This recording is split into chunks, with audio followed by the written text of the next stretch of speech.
Evangelho de Lucas, capítulo 18. Lucas 18.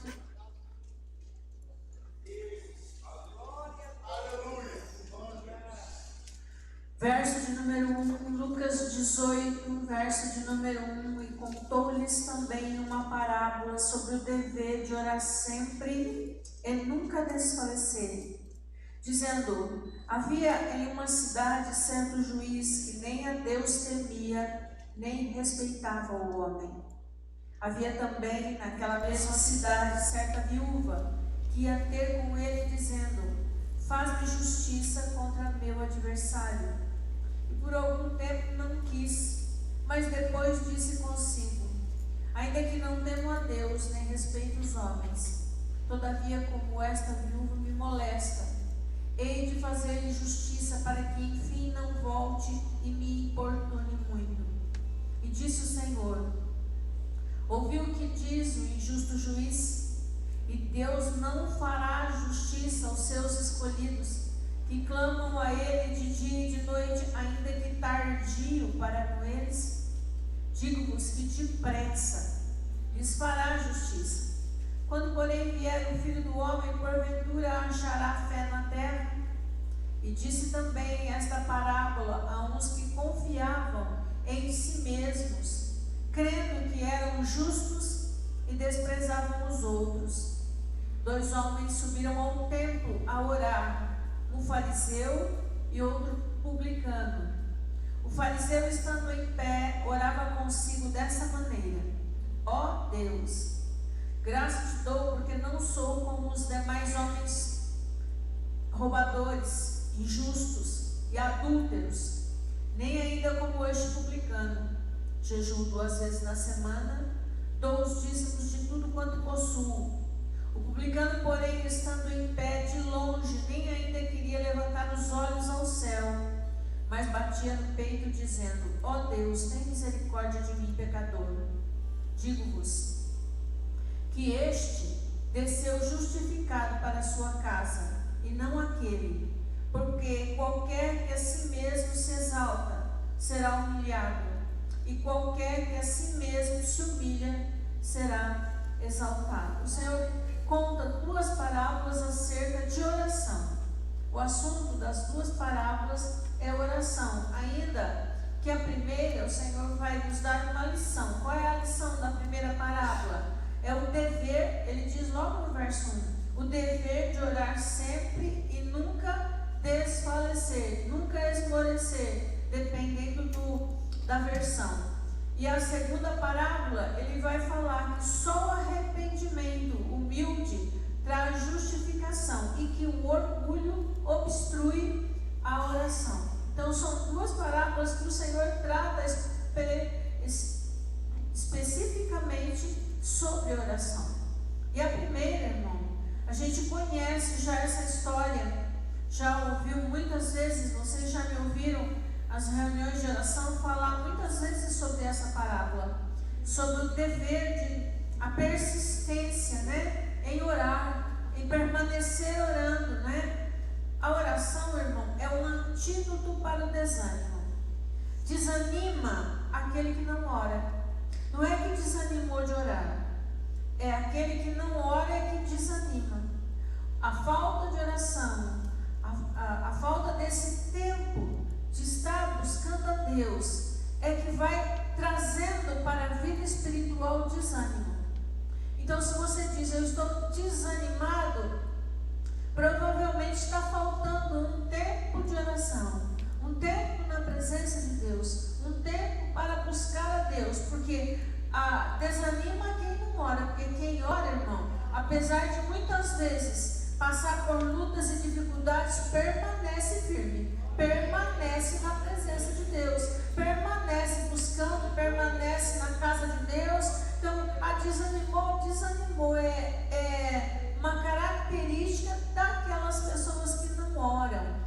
Então, irmãos, o Senhor hoje, Espírito Santo hoje está nos chamando a atenção acerca de orarmos, porque existe aí uma liberação de desânimo, parece-me, não é? Mas o Senhor está nos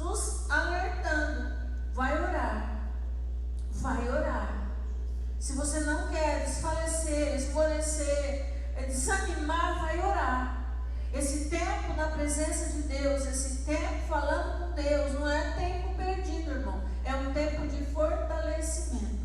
Então, se está fraco, a solução.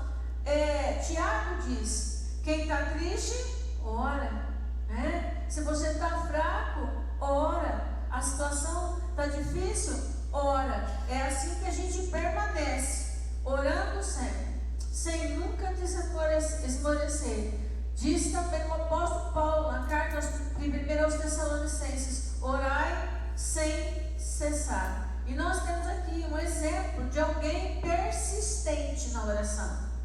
Apesar de parece falando de uma questão jurídica, porque fala a respeito de um juiz, aparentemente essa mulher vai requerer alguma coisa, não é? Fazer um requerimento, mas na verdade o Senhor traz essa parábola para falar sobre persistência. A gente sabe que em Israel as viúvas eram deixadas de lado, elas não eram muitas vezes acolhidas, e essa viúva, mesmo com todas essas dificuldades, ela vai insistir, ela vai buscar a solução para o seu problema, ela vai buscar a justiça, O juiz, ainda que iníquo, por causa da persistência da viúva, ele resolve fazer justiça a ela.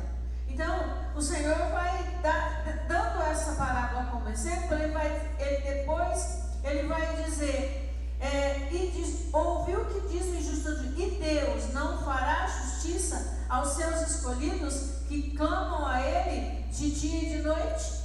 Então ele está dando um exemplo de que Deus ouve a nossa oração. Deus ouve, irmão. A nossa oração é atendida no tempo de Deus. A questão é que nós vivemos um tempo de que as coisas são muito rápidas, não é? E aí a gente ora e espera que Deus venha agir da mesma maneira, mas a demora de Deus não é uma prova da insensibilidade, mas é uma evidência, irmão, sábia e generosa de providência. Quando Deus demora, é porque Ele está nos preparando para a realização da sua boa vontade. Porque às vezes nós estamos orando para fazer a nossa vontade, e nem sempre a nossa vontade casa com a vontade de Deus. Muitas, e na maioria das vezes, a nossa vontade é bem diferente da vontade de Deus. Então Deus nos faz esperar até que a gente entenda que a vontade de Deus é outra. E aí a gente começa a orar a vontade de Deus para a nossa vida.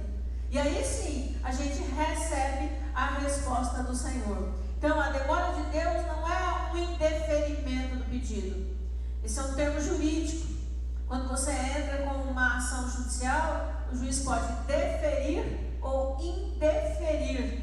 Então, se ele deferir, é porque você ganhou a causa. Se ele indeferir, é porque você perdeu a causa, não é? Neste caso, a demora não é um indeferimento. É sinal de que Deus está preparando algo maior e melhor para a sua vida.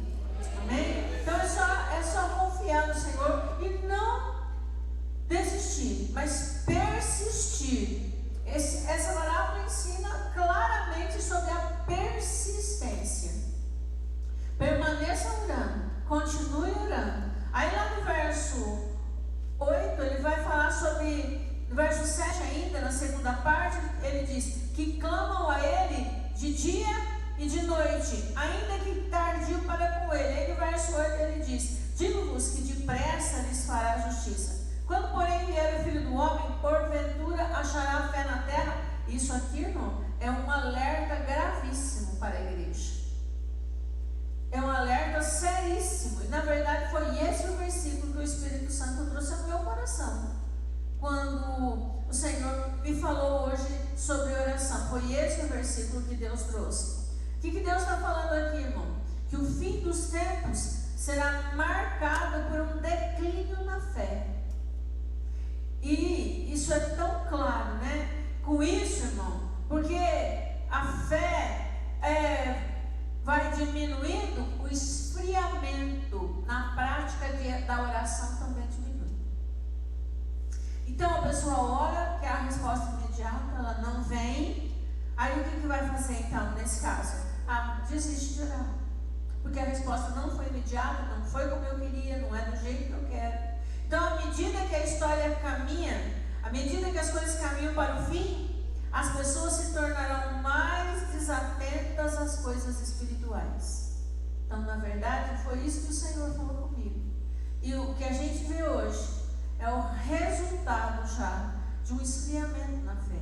Só quero lembrar vocês de uma coisa muito séria. Muito. No dilúvio foram 8 os salvos. E de Sodoma saíram 3. Então vigia. Vigia a sua fé. Vigia o seu tempo com Deus. Vigia a sua oração. Vigia o seu tempo de oração. Por quê, irmão? Porque por causa justamente desse declínio na fé. E isso é muito perigoso. Perigoso para você, perigoso para a sua família. Porque quando a gente vai se afastando de Deus, diminuindo o tempo de oração, a gente vai ficando mais suscetível aos ataques do inimigo e abre brechas para que o pecado possa entrar. Hoje eu vi um vídeo de uma mãe lá no Rio de Janeiro, ela gritava tanto: ele está vivo, ele está vivo, ele está vivo. E quando ela viu o filho dela morto lá, ela gritou desesperadamente. Aí a legenda dizia assim: o salário do pecado é a morte, lembrando que o sangue espirra em todo mundo.